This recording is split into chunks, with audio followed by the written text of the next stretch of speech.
Hello and welcome. In 1991, then Finance Minister Manmohan Singh presented a path-breaking budget which set the economic direction of India for the next 25 years. In 2015, can Finance Minister Jaitley present another path-taking budget that helps the Indian tiger overtake the Chinese dragon? Joining us for this special Headlines Today CII pre-budget roundtable, we've got a crack panel. I want to begin by introducing Meenakshi Lekhi, Member of Parliament of the Bharatiya Janata Party. Welcome. To her immediate left, Manish Tiwari, Senior Leader of the Congress Party, former Minister in the UPA government. Also a man who's seen many a budget being put together, now in the BJP, Senior Bureaucrat NK Singh. Coming straight out of the Anna Hazare Arvind Kejriwal protest at Jantar Mantar is Senior Aam Aadmi Party Leader Yogendra Yadav. Thank you all very much for joining us. On the corporate side of the table today, we have, and I want to begin by introducing Sunil Kant Munjal, first Joint Managing Director of Hero Motor Corp, CII President Ajay Shriram, and CII Director General Chandrajit Banerjee. Thank you to all of you for joining us. I want to start because at the end of it, in India, economics is always about politics. And we've just seen the Delhi government, in the Delhi Assembly elections, the BJP being hammered. And now questions are being asked about whether the Modi government is too close to corporate India. Is it anti-Aam Aadmi? Is it anti the poor farmers? Will all this populist pressure cast a shadow over what Mr. Arun Jaitley ends up doing on the 28th of February? Meenakshi Lekhi. You see, there is no contradiction whether you're helping the corporate establish a fair business in India or helping the farmers and the poor have a sustainable livelihood. I think the two are the side of the same coin. Because end of the day, as a government, you need to strike balance between all interested groups and come up with a policy which benefits all. No, but that's what the BJP is saying, Mr. NK Singh. The reality is that Yogendra Yadav's party is promising free Wi-Fi, free water, free Bijli, and they've just got a big mandate on the back of those promises. Suddenly, the reformist part of the Modi government feels that there's a lot of populist pressure. Will that cast a shadow over what Jaitley ends up doing, sir?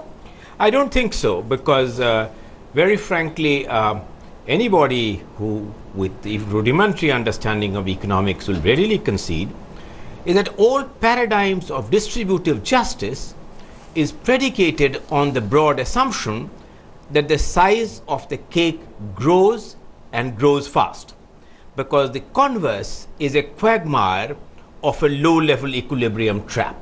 So I think that the economic policies must be focused on jobs which can come out of growth, and growth which is really sustained in terms of very moderate inflation, sustainable macroeconomic parameters, sustainable current account deficit, and a pattern of growth which ends up in creating jobs and creates a virtuous cycle between low inflation, high jobs and high growth. Are you concerned that the Delhi Assembly elections, coming just days before this big budget, will force Mr. Jaitley to hold back on certain decisions that he might have ideally liked to take if the BJP had won in Delhi? I am concerned that there are voices even within the ruling party in government which are saying we need to be conscious of what's going on. Is this the signal we should read? And I agree with Mr. NK Singh. I think we need to be conscious of pure economics. You cannot give everything free. It's clear. You need to, public services need to be paid for. You can, however, provide a methodology where you can yourselves pay for those people you want to get these free. They will not be free. They're going to cost somebody. So I hope Mr. Jaitley will stick to what we believe his plan is, which is a reformist budget. He has made this plain on more than one occasion. The Prime Minister has said our focus is growth, to grow the size of the pie, to be able to distribute prosperity, because that's the only thing you can distribute. No, but before you're able to distribute prosperity, Mr. Shriram, the government would have to take decisions that would seem bitter in the short term. Are you concerned that because of pressures now also from the Sangh Parivar, pressure after what happened in the Delhi Assembly election, Mr. Jaitley's hands are constrained? I don't think so. I personally think that the way the government has moved over the last 8-9 months, and I think the direction and the feel we've got after interacting with the government, that economic growth is a win-win for everybody. It's not something which is, pulling someone else back. Secondly, I think this government's approach of trying to focus subsidies, which is required, no doubt. But I think the initiative taken for getting it targeted better and stopping leakages is a win-win even for those getting the subsidy, because they will get it. They've started in LPG. They've gone with the Jan Dhan program and Aadhaar, where they want to now spread it out and roll it out over the next couple of years. I think subsidies will carry on. It will be given. If one wants to give a benefit to the common man, let's not look at it as a negative, because ultimately at the end of the day, for promoting economic growth, you require the consumption side and saving side to go up too, besides the investments. So unless there is more money in the hand of the common man, you really won't get that economic growth. But in some... So I think these are some things which we actually have suggested and requested the government, that please increase the consumption side, the saving side through various instruments to kickstart the economy faster. So I don't think that is a loosening of the controls. I think that is the conscious direction to kickstart the economy. In some senses, the Aam Aadmi Party is being blamed for upsetting a reformist agenda that the Modi government would have liked to carry into this budget by putting a big political impulse. By promising free Wi-Fi, free Bijli, free Pani, you're making life tougher, Yogendra Yadav, for Arun Jaitley. I guess the problem is that certainly in this democracy, we encounter this very inconvenient thing called the people. Unfortunately, they exist in democracies all over the world. And when we love the people, when they deliver the party that we want, we say people are great. The moment the people say something which we don't like, we say populist, challenge. As Bertolt Brecht said in one of his famous poems, you know, you can decide to change the people if you want. If you can't change the people, then let's be reasonable, let's start thinking carefully. I've always maintained that in this country, the right, the economic right, has no feasible politics at all. And unfortunately, in this country, the left has no intelligent economics. We need to bring the two together. No, but what Aam Aadmi Party intervention means, you know, what does Aam Aadmi Party stand for? There's so much confusion. I heard the word Bolshevik one day, all kinds of funny dreams and, you know, fantasies I keep hearing about. What does Aam Aadmi stand for? Is Aam Aadmi Party for bringing ordinary people, the poor, the disadvantaged at the centerpiece of economic policy? Yes. Is Aam Aadmi Party against cronism? Yes. Is Aam Aadmi Party for all the wooden-headed policies of license, quota, state, subsidy, everything? No. Is Aam Aadmi Party for only distribution and no growth? Of course not. Okay. But that's Manish, do you think that the BJP is now realizing what the Congress understood a long while back, that if you have to govern in India, you can't have the kind of economic policies that a Sunil Munjal or Rajesh Sriram might love? You also have to keep in mind the impact this would have on the Aam Aadmi. Ideally, policies which is balanced across the board. I don't think there is any contradiction in terms of a movement for economic growth across the board. It's in everybody's benefit. By looking at benefits to every strata of society. I don't think there's any contradiction. It'll be useful for you to see the statement CI has made over the last 10 years, by the way. Is a government that wants to be rightward on its economic policies being pushed by the Aam Aadmi, not by the Aam Aadmi Party, but by the Aam Aadmi to the left? I think, Rahul, we need to fundamentally understand that this government has inherited an economy which grew on an average between 7.55 to 7.74% over a decade. So therefore, this is the largest decadal growth you've ever seen since independence. I mean, actually, you can, well, in the sense, both of you had your turn. I mean, these are not my statistics. These are statistics of the Central Statistical Organization. My grandfather does not run that organization. I think the government does. So therefore, you know, let's get one thing very clear, that this government got a robust economy in every sense of the word. Now, the question is, what does the finance minister intend to do with it? Reform requires more than courage. It requires the conviction of courage. Now, does the finance minister have that conviction? A. Number two, in a country like India, can you get out of the paradigm of not balancing equity and growth? So therefore, while no one is opposed to growing the economy, but the economy has to be grown in a manner which is juxtaposed against the delivery of public goods, where social equity, more importantly social equality, is taken care of. That is the tightrope which every finance minister has to walk. Now, whether this finance minister will be able to walk that, you know, that's to be watched on the 28th of December. Mr. Banerjee, do you think that Delhi verdict puts extra pressure on Mr. Jaitley and what he would like to do? Just after the Delhi results came out, and FM did come out very openly, and he was asked this question, and it was clear that obviously it will not be a populist budget, and he will stick to the path of reforms. That's one. And second, I mean, we clearly need to recognize that pro-development is really not anti-poor. That's clearly not. And what we need today is growth. And without growth, you will not get employment. And therefore, for him to be growth-oriented would not be also anti-poor. And he needs to give something directly to the poor. There's nothing. There's no qualms about it. Take the one big ticket reform measure that the Modi government has pushed through, which is now facing a lot of opposition out in the street. Even in Parliament, opposition parties ganging up on the land ordinance bill. Has this now, in some senses, Mr. Munjal, become a test case for corporate India to see whether the Modi Sarkar has the will to stay its course on a tough reform measure? So I'll respond to that. Just one more before I do.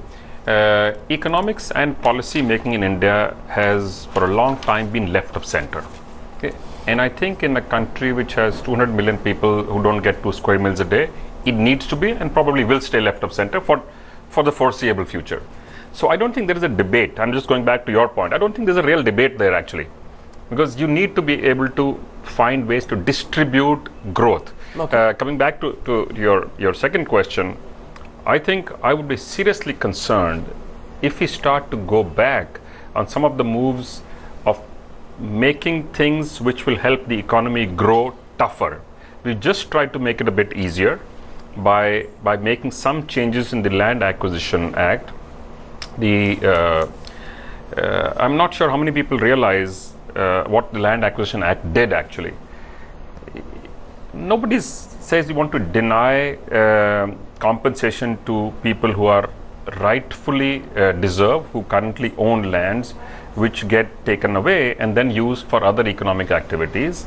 But by making the process 4 to 5 times longer, by making the cost 4 to 6 times higher, what does it do to the overall economy?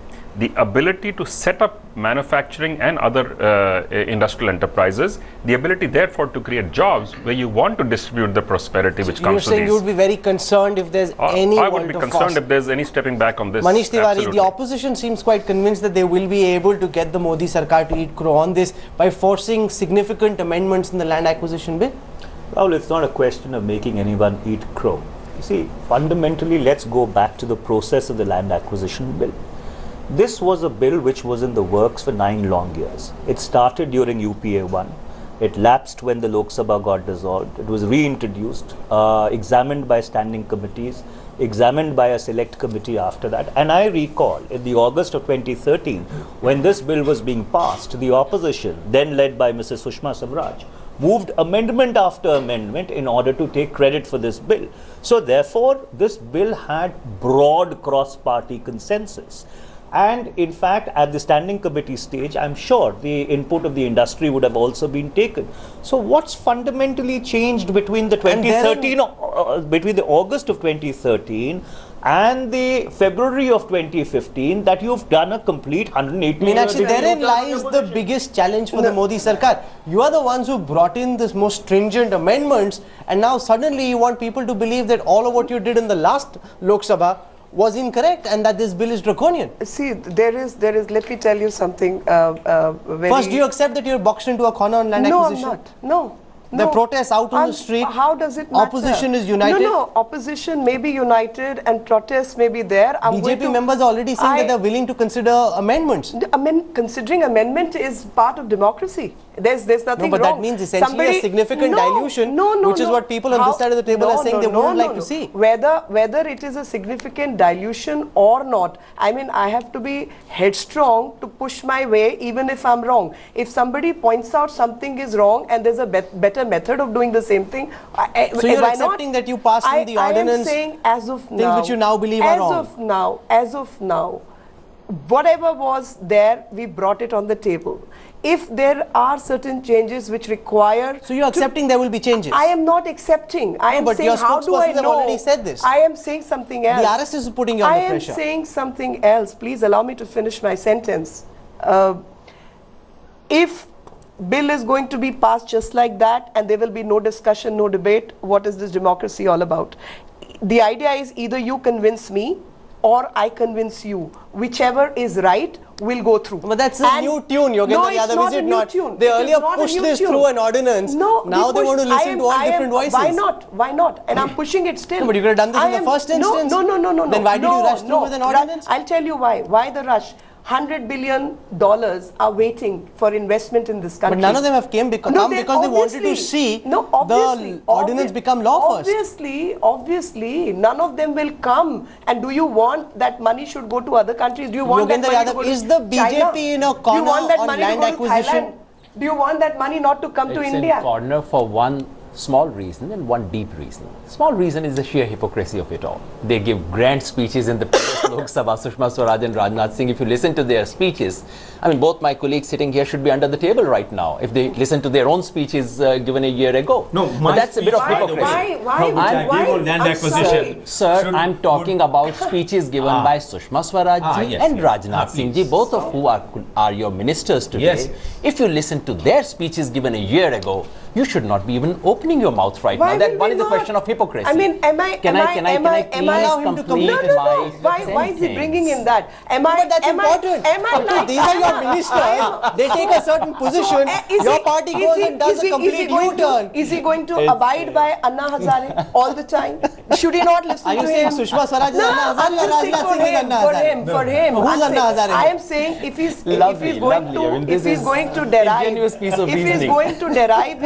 going to derive my leadership from Sushma ji or Rajnath ji. They're not your leaders anymore. They are my leaders. But they're not taken seriously any longer. That doesn't mean I am a leader in my own right. I could be a leader in my own right. I may have my own niche and my own point of view. So essentially, let's be fair to her. Let's not push her into a further corner. She's saying that Rajnath Singh and Sushma are not running the party today. They took those decisions. But today the people who are running the party have a different view. No, Rahul. Let's come to something serious. You can't twist the Okay, allow Yogendra Yadav. Now let's come to a serious argument. One is hypocrisy, but you see a lot of hypocrisy in politics. I think there was substantive and serious reason. I agree with him. There was, I'm glad you do. When this bill came, there was a CII statement, which I thought was a very sensible statement. CII had issued a statement when the Land Acquisitions Act of 2013 came, which I think had a very sensible position on this question. What has happened is that the entire parliamentary consensus developed over 2 years has been overturned from the back door by a piece of ordinance which is a lobbyist dream. That's my problem. The problem is not that a certain ordinance is being brought in.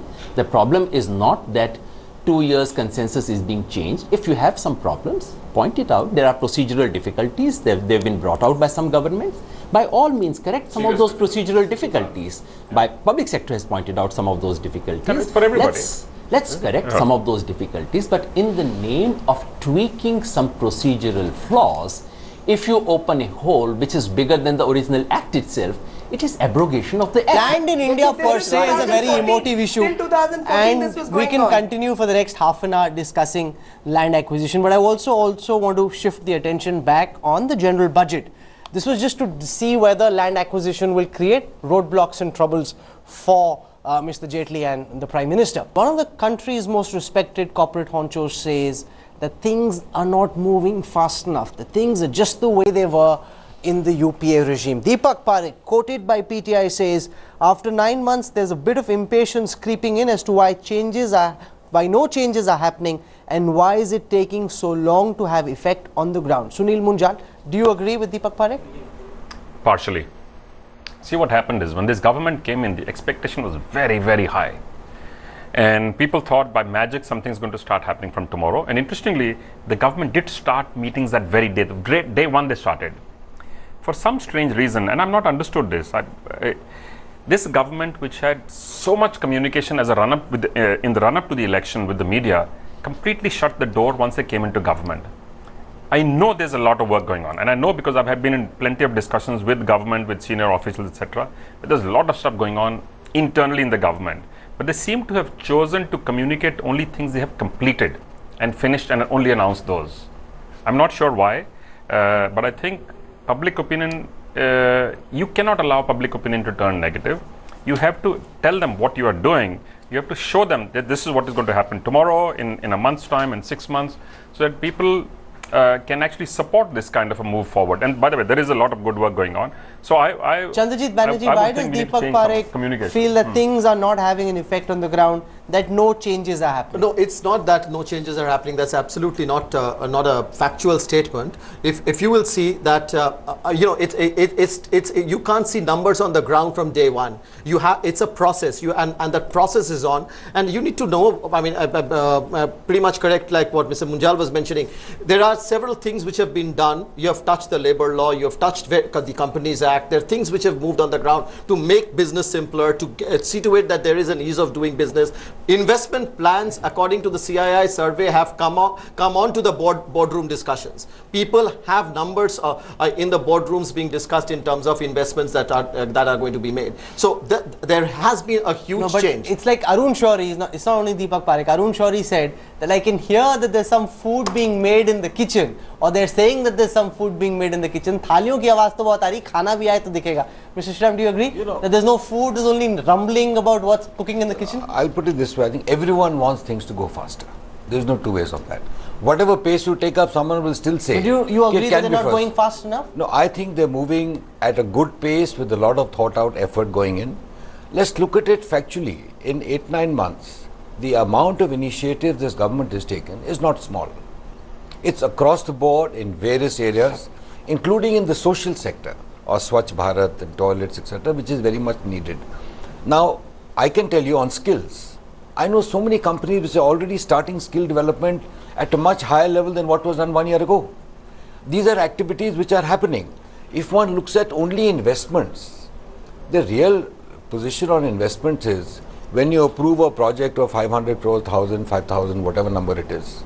By the time you move through the approval process, you go to the funding, you get the clearances from MOEF, require all these. It does take time. You can't expect in 9 months' time that if a project is clear 3 months ago, it should start construction tomorrow. NK Singh, Deepak Parekh is a voice that is taken seriously because he was the first one to criticize Manish's government.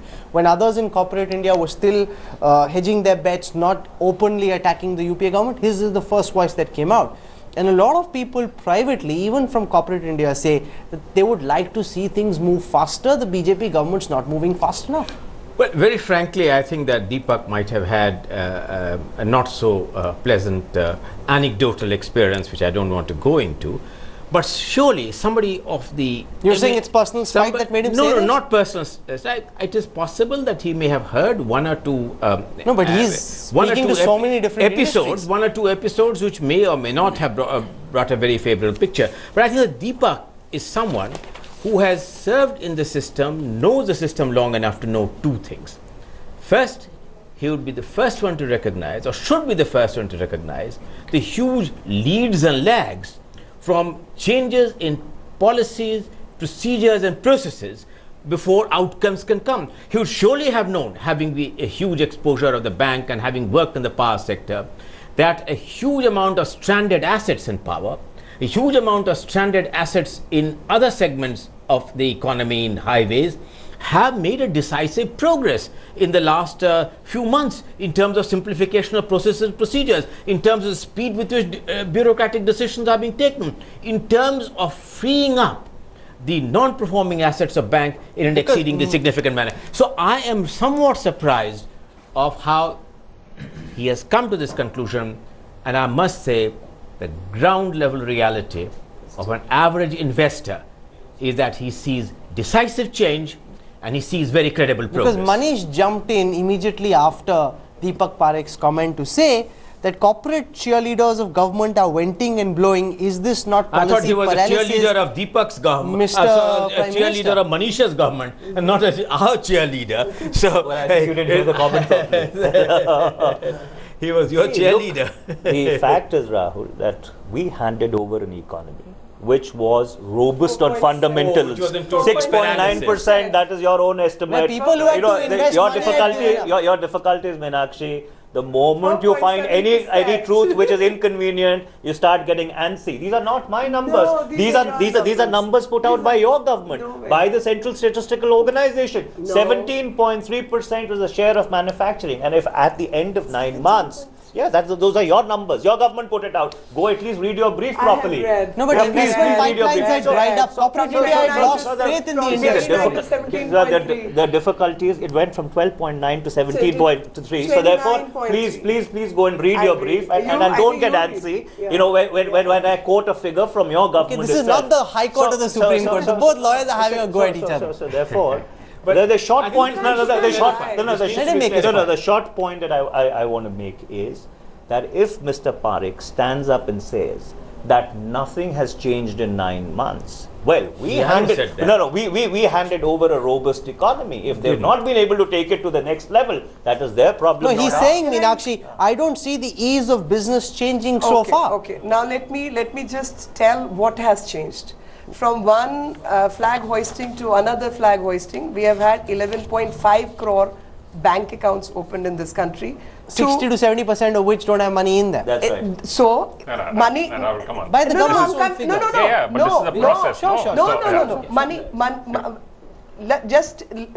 We've been talking about poor people. So, poor people did not have the ease of entering a bank. Now, here they have the bank and they also get insurance. And they also get the subsidy directly into their account.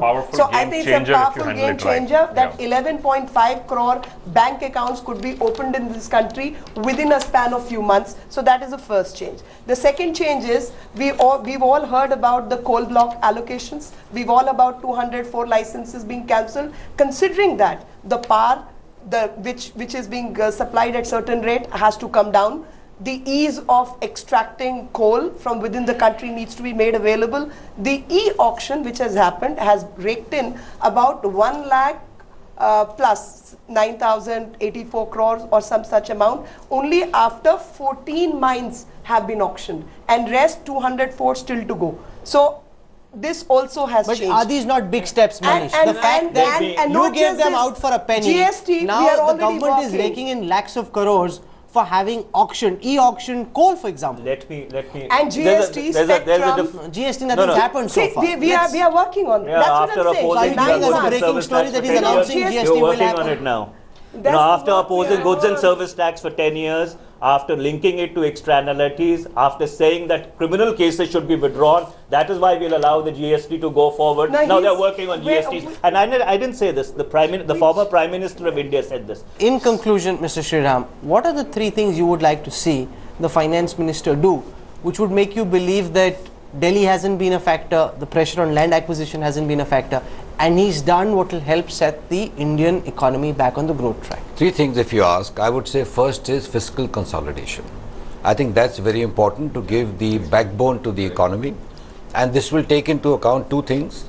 One is the expenditure side. Which means pruning subsidies and Kejriwal is saying free bijli, free pani. Not necessarily. I'm not talking of Delhi. We're talking of the nation now. We're talking of the nation now. So I'm not looking at Delhi. And I think let's not look at Delhi. On a macro view for the country, fiscal consolidation means your revenue generation on one side, your expenditure on the other. And to give an example, I read recently that the government has said in the last quarter of this financial year, you can't spend more than 33% of your budget. You can't just spend more just to cover up and get a suitable amount for next year. Similarly, in terms of the generation side, whether it's disinvestments, whether it's targeting subsidies better, whether it's really trying to get some instruments in place to get investment bonds which the common man can get. We've recommended that please give bonds so that they get some tax-free income for buying bonds, which gives money for infrastructure. So I think one is this fiscal. Second, I think which is important is fund and money available to the common man for consumption and savings. Okay, Mr. Munjal. And third, okay, I'll just add, which is important for agriculture, industry, everyone, is infrastructure. That needs to be given a major fillip to take it into a world-class stage. Okay, Mr. Munjal, couple of things that you would like to see to believe that this is a good budget. First, I think capital infusion in the public sector banks plus measures on autonomy of these banks, which the Prime Minister has announced. I hope we will see action on that. We also need to see clarity on some of the tax issues, especially on REITs and infrastructure trusts, etc., which can be a big boost to the overall growth of infrastructure and therefore the economy. I would like to see, although it's not a budget issue, I would like to see announcement, but since we've used budget for announcements, on ease of doing business, this is a point that you made yourself earlier. There's been a lot of talk of that, and what needs to be done, I think, is blindingly clear right now.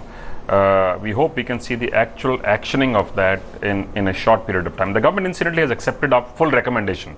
We had given recommendations what to do for starting a business, operating a business, and unfortunately, if required, even shutting down a business. All three must be easy in India to allow economic activity to be dynamic, to truly use the entrepreneurship which exists in India. Okay. So you're saying what needs to be done is blindingly clear. It may be, but will politics once again derail good economics, or will the finance minister be able to push through the promise on which the Modi government was elected to power? It will be very interesting to see what happens on the 28th of February. Hope you enjoyed this special broadcast. Thank you very much to all our guests for joining us. We're slipping into a break. News and updates continue on the other side. Stay with us.